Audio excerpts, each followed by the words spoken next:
Hello everyone. क्या आपने कभी सोचा है कि बॉलीवुड का सबसे बड़े में बड़ा पीआर किंग और नेपोटिज्म का जो गॉड फादर कहे जाने वाला करण जौहर एक दिन खुद ही पीआर के खिलाफ मोर्चा खोल देगा। जी हाँ, ये वही करण जौहर जो प्राउड फील करता था, अपने आप को प्राउड महसूस करता था कि वो जिसे चाहे उसको लॉन्च कर सकता है, और वो उनके फूफा का बेटा हो या चाची का भतीजा हो, आज कह रहे हैं कि बॉलीवुड को पीआर बंद कर देना चाहिए। लेकिन क्या ये सच में एक चेंज ऑफ हार्ट है, या फिर ये भी उनकी किसी फेवरेट नेपो बेबीज़ या उन्हें अबंडन करके जाना उन्हें चुभ रहा है? आज के वीडियो में हम प्रॉपर धर्मा प्रोडक्शन की असली हालत, जो कि जानवी कपूर का बिट्रेयल और करण जौहर के डबल स्टैंडर्ड्स, या उसका पूरा हम कच्चा चिट्ठा निकालेंगे। एंड ये वीडियो काफ़ी डीप होने वाला है, तो एंड तक ज़रूर देखना है इसको। एंड कहानी शुरू होती है कि एक इंटरव्यू से, जहाँ करण पे मेथड मार्केटिंग के ऊपर क्वेश्चन पूछा गया। मेथड मार्केटिंग मतलब जब एक्टर्स अपनी फिल्म के थीम के हिसाब से रियल लाइफ में ड्रेसअप करते हैं।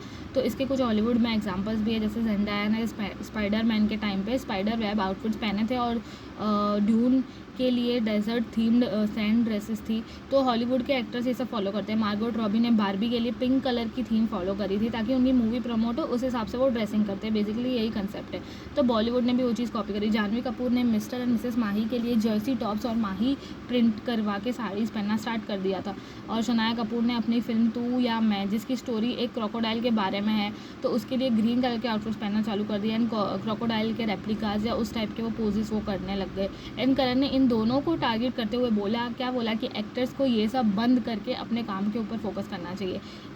पर आयरनिकल बात यह है कि जब mister and Mrs Mahi release होने वाली थी, जो करण ने खुद ही प्रोड्यूस करी है, तब उन्होंने खुद जानवी से ये सब काम करवाया था। जो भी ये बोल रहे हैं ना कि भाई नहीं करना चाहिए, खुद ने ये सब करवाया था। एंड उन्होंने तो अपने चैनल के ऊपर नेपो डिस्कशन का एक पॉडकास्ट तक कर डाला था, सिर्फ फिल्म को प्रमोट करने के लिए उन्होंने इतना सब करा था। तो अब हम नेक्स्ट टॉपिक के ऊपर बात करते हैं। तो अचानक करण को गुस्सा क्यों आया? असली वजह एक्टिंग नहीं बल्कि बिजनेस है। सोर्सेज के अकॉर्डिंग जो जानवी कपूर है, जो करण की सबसे बड़ी फेवरेट बोल सकते हैं कि है, उनकी एजेंसी धर्मा कॉर्नर स्टोन DCA छोड़ दी है और द कलेक्टिव ज्वाइन कर ली है। तो ये एजेंसीज़ को फॉलो करते हैं एक्टर्स, हमेशा किसी न किसी एजेंसी में वो लोगों का नाम होता है, टैलेंट एजेंसी। तो उसने धर्मा को छोड़ के अपना द कलेक्टिव नाम की एक एजेंसी को ज्वाइन कर लिया है। और करण ने इसको तुरंत बाद स्टेटमेंट देना चालू कर दिया कि nobody is loyal in this business, और actor just keep hopping and skipping from one agency to another. इस टाइप के स्टेटमेंट्स करण ने निकालना स्टार्ट कर दिए। उन्होंने जानवी का नाम लिए बिना ही उन्हें इनसिक्योर तक कह दिया, और कहा कि अगर टैलेंट नहीं है तो एजेंसी बदलने से कुछ भी नहीं होगा तुम्हारा। तो ये वही करण है जो जानवी को प्रिंसेस कहते थे एक टाइम पे, और उन्हें स्टार बनाने के लिए उनकी इवन बैड एक्टिंग को भी डिफेंड करते थे, घटिया एक्टिंग को भी डिफेंड करते थे। एंड करण जौहर अपने शो कॉफ़ी विद करण को एज अ एक PR टूल की तरह यूज़ करते थे। याद है 2022 का वो एपिसोड जहाँ जानवी और सारा अली खान साथ में आए हुए थे। तो करण ने जानवी को हॉटर बोला था और सारा की ड्रेसिंग का मजाक उड़ाया था। सारा से उनके पेरेंट्स को सेपरेशन पर बहुत हर्टफुल काइंड ऑफ क्वेश्चन पूछे थे, और जानवी को कैसे क्वेश्चन पूछे, प्रोटेक्टिव अपब्रिंगिंग या प्रिंसेस, इस टाइप का बोला है। तो ये सब चीज़ें भी जो होती है, अगर आप कॉफ़ी विद करण देखो तो उसमें जो आपको दिखाया जाता है वो एक्चुअल में सच नहीं होता है। उसके पीछे भी बिजनेस एंगल होता है, किस एक्टर को ज़्यादा भाव देना है, किस एक्टर, इवन नेपोज में भी सारा भी नेपो, जानवी भी नेपो, लेकिन स्टिल ये डिफरेंस उसने करण ने उन दोनों में क्वेश्चन पूछने में किया।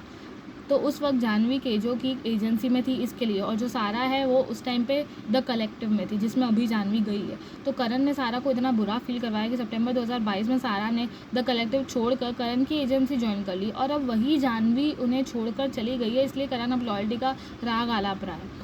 और करण जौहर का नेपो फार्मूला फेल हो रहा है, क्योंकि पहले वो जो नेपो किड्स को सस्ते में लेते थे और PR के दम पर प्रॉफिट कमा लेते थे, लेकिन अब उनकी पिछली 10 साल में से 8 मूवी सुपर फ्लॉप हो चुकी है। अब कोई भी उसकी मूवी उठा के देखो, जैसे कि लाइगर है, तो उसका कितना था, 90 करोड़ का, 90 करोड़ का उसका बजट था, लेकिन वो सिर्फ 60 करोड़ कमा पाए। सेल्फी मूवी फेल हो गई, 100 करोड़ का बजट था, लेकिन उसने सिर्फ कितना बिजनेस करा, 23 करोड़ का। फिर जिगरा मूवी थी आलिया भट्ट की, जो बहुत बड़ी फ्लॉप गई, 90 करोड़ का उसका बजट था, लेकिन सिर्फ 33 करोड़ से वो मूवी कमा पाई। फिर योद्धा मूवी आई थी, अगर आपको याद है, सिद्धार्थ मल्होत्रा की थी, उसका 55 करोड़ बजट था, लेकिन 35 करोड़ ही वो कमा पाए। फिर धड़क 2 निकली थी, वो 60 करोड़ का बजट था, सिर्फ 30 करोड़ ही बिजनेस करा। तो ये तुम सारी उसकी मूवीज़ देखो, उसकी सब फ्लॉप ही गई है।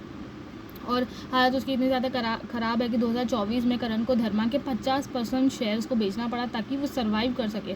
उनके लॉयल नेपो किड्स जो थे, टाइगर श्रॉफ और ये सब ने भी अब उनका साथ छोड़ दिया था, तो कोई इसके साथ, करण के साथ लॉयल रह नहीं रहा है। कार्तिक आर्यन ने तो 2 महीने में ही धर्मा को छोड़ दिया था। कोई करण के साथ टिक नहीं रहा है, चाहे उसको खुद के नेपो वाले लोग हो, आउटसाइडर तो वो तो बेचारे वैसे ही अलग रहते हैं।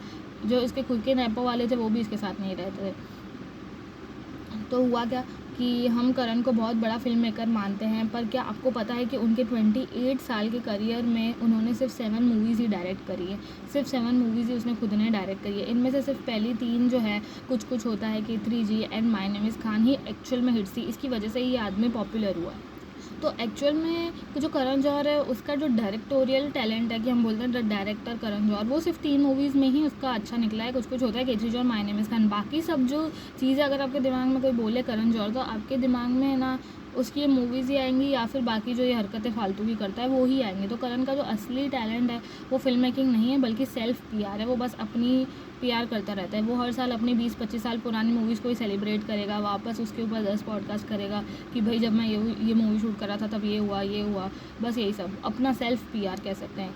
एंड 15 इंटरव्यूज़ वो करते हैं, 10 पॉडकास्ट करते हैं, और उनका हमेशा PR मोड ही एक्टिवेट रहता है, हमेशा एक्टिव रहता है। उन्होंने कई आउटसाइडर्स के करियर ख़त्म करने की कोशिश की है, और यामी गौतम जैसे लोगों को तो मुंह पर प्रोजेक्ट उसने रिजेक्ट करा है उसने। एंड करण कह रहे थे कि PR बंद करो, लेकिन उन्होंने खुद ही खुशी कपूर और इब्राहिम अली खान की फिल्म नादानियों के अंदर बैड एक्टिंग को डिफेंड किया। उन्होंने ट्रोलर्स को बेनाम लोग कहकर बोल दिया कि भाई ये तो मतलब फालतू होते हैं ट्रोलर्स,